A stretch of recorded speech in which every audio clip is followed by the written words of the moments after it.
rutinitas yang kita kerjakan dari mulai bangun tidur sampai dengan tidur kembali. Kurang lebih demikian. Nanti di sini dibagi ke dalam dua pokok utama. Ada nanti tuntunan yang memang mutlak dan sifatnya wajib oleh Allah ditekankan kepada kita untuk ditunaikan, karena yang wajib ini adalah amalan-amalan pokok yang akan menstimulus semua bagian tubuh kita untuk memudahkan menjalani aktivitas di bumi. Itulah yang disebut dengan ibadah-ibadah mahdhah, ibadah-ibadah pokok. Baik yang terkait dengan fisik, nanti ada ibadah fisikal seperti sholat. Di sholat itu saat dikerjakan bukan sekedar ibadah formalitas, bukan sekedar kewajiban formal yang saat dikerjakan mengangkat beban kewajiban kita, menghilangkan dosa, melahirkan pahala. Bukan seperti itu saja. Tujuan besarnya itu nanti di balik ibadah sholat, semua bacaan dan gerakannya kalau kita pahami itu mengantarkan semua bagian tubuh kita itu untuk memudahkan mencapai dan menjalani semua aktivitas kehidupan. Misal, Anda kalau dengar bacaan yang dikumandangkan dalam azan setelah hayya 'alas shalah, apa kalimatnya? Hayya 'alal falah. Hayya 'alas shalah, ayo salat. Anda tanya kenapa mesti salat? Allah enggak jawab itu kewajiban, bukan. Tapi hayya 'alal falah. Ternyata desain salat itu mengantarkan pada kesuksesan dan kebahagiaan. Falah itu kalau bahasa Inggrisnya success and happiness. Jadi Anda diminta sholat, kita diminta sholat, ternyata semua rahasia di balik sholat itu, kalau kita terapkan dalam hidup, itu akan mengantarkan pada kesuksesan dan kebahagiaan di aktivitas manapun. Makanya amalan pertama yang dilatih oleh Nabi, dan diberikan oleh Allah sebelum hijrah, itu sholat. Lewat peristiwa Isra Mi'raj. Nanti di bab lain, saya sudah pernah terangkan di bab kajian tentang sholat, itu kami bahas dari mulai wudhu, dari takbir sampai dengan salam. Apa bacaannya, bagaimana gerakannya, apa hikmahnya, apa esensinya. Dari berdiri aja begini, kalau kita pelajari dengan benar, kan diatur betul itu. Kenapa kakinya tidak terlampau lebar, kenapa tidak terlampau rapat, kenapa sejajar dengan bahu, itu ada maknanya. Nah, turunkan itu jadi amalan pokok di sini. Nanti ada yang terkait dengan harta, namanya zakat. Ada ibadah fisik, tadi sholat. Ada terkait harta, seperti zakat. Ada pengelolaan nafsu, supaya spiritual kita bisa dikendalikan dengan baik. Lalu mengendalikan semua bagian tubuh kita, supaya bisa berkarakter yang ideal. Mata baik, telinga baik, lisan baik, kaki baik. Contoh ibadah pokoknya apa? Puasa misalnya.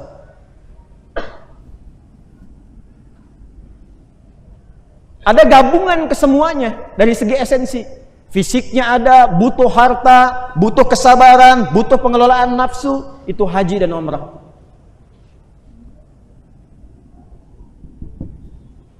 Nah, semua desain ibadah ini itu bukan sekedar ibadah ritual. Tapi isinya, hikmah dari semua ibadah ini itu mengantarkan panduan-panduan cepat yang membimbing kita untuk cepat mendapatkan apa yang ingin kita raih. Ini desainnya. Maka supaya efektif, keluarkan semua bimbingan ini dari Al-Quran sebagai pedoman. Nanti detil pelaksanaan teknis dari tafsir Al-Quran itu, lihat detilnya dalam hadis, dalam sunnah. Contoh begini, kita setiap hari sholat kan? Halo, kenapa pada tegang begini? Setiap hari sholat? Berapa waktu? Berapa rakaat?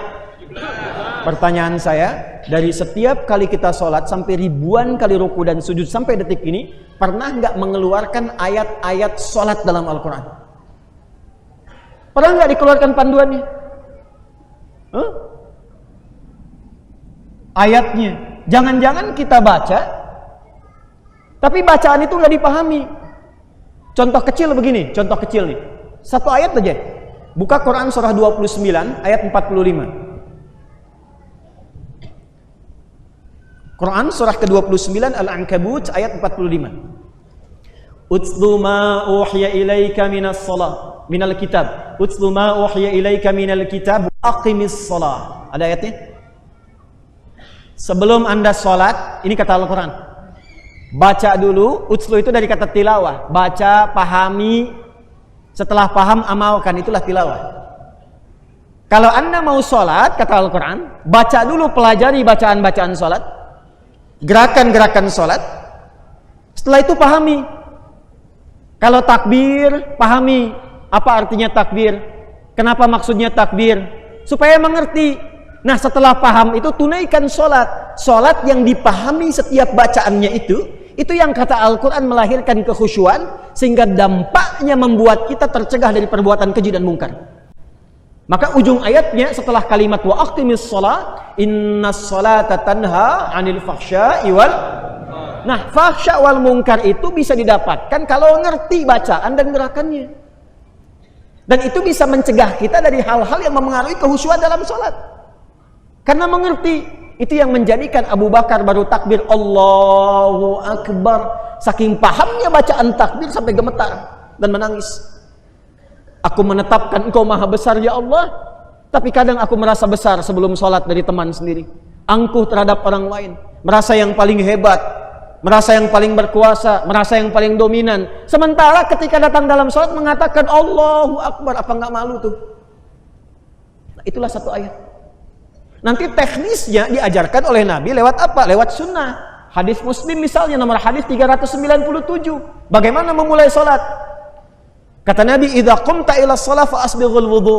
Kalau Anda pengen sholat, sempurnakan dulu wudunya. Artinya antara wudu dengan sholat ada keterkaitan. Orang yang belum sempurna wudunya, maka tidak akan pernah sempurna dalam sholatnya. Pasti ada kaitannya. Kalau wudunya cepat-cepat, takut langsung sholat, pasti sholatnya pun bermasalah. Itu sudah keterkaitan. Nanti buka ayat surah 5 ayat ke-6. Apa ayatnya? Baca, lihat tafsirnya, pahami, lihat detailnya dalam hadis, praktekkan. Maka demi Allah saya katakan, cara wudhu Anda akan berbeda. Pasti akan dinikmati. Ini contohnya yang pokok. Paham insyaallah? Jadi kalau kita cuma baca ayatnya, dapat pahalanya, tapi tidak akan pernah merasakan kenikmatan panduannya. Maka silahkan keluarkan dari mulai yang pokok ini, baru setelah itu turunkan amalan-amalan spesifik yang Anda jadikan sebagai rutinitas dalam kehidupan. Contoh cepat dan saya tutup sebelum adzan Isya. Anda yang diaktif di dunia usaha, kenapa nggak mengeluarkan ayat-ayat bisnis dalam Al-Quran? Ayat usaha. Apa tuntunannya? Bukankah yang dulu sahabat Nabi mempraktekkan ini untung semua? Ya, mereka nggak pernah balik modal. Nggak ada pengusaha di era Nabi, era sahabat, era tabi'in yang mengikuti petunjuk ini saat mereka berbisnis. Nggak ada di antara mereka semuanya yang balik modal. Semua balik untung. Nggak ada balik modal, semua balik untung. Hadisnya, lihat Kitabul Buyu', Kitabut Tijarah, bimbingan langsung detail dari Nabi bagaimana memulai usaha yang efektif dan berkah. Demikian seterusnya. Anda yang di kampus-kampus yang belajar, pernah nggak mengeluarkan ayat-ayat pengetahuan? Bagaimana cara belajar yang efektif? Bagaimana meningkatkan memori hafalan? Bagaimana menjaga dari lupa? Kapan waktunya menghafal? Kapan waktunya mengulang? Kapan melakukan riset? Ada ayat riset di Quran. Apa yang diriset? Bagaimana caranya meriset? Ada semua. Dan jika dikeluarkan itu, maka apa yang terlahir? Al-Kindi, Al-Ghazali, Al-Khawarizmi, Al-Battani, kemudian siapa lagi, Jabir bin Hayyan, ya Ibnu Firnas dan sebagainya. Itu bukan memori sejarah yang kita kenang, tapi panduan kehidupan yang sangat niscaya kita dapatkan, dan kita bisa lebih mendapatkan dari apa yang pernah diraih di masa lalu.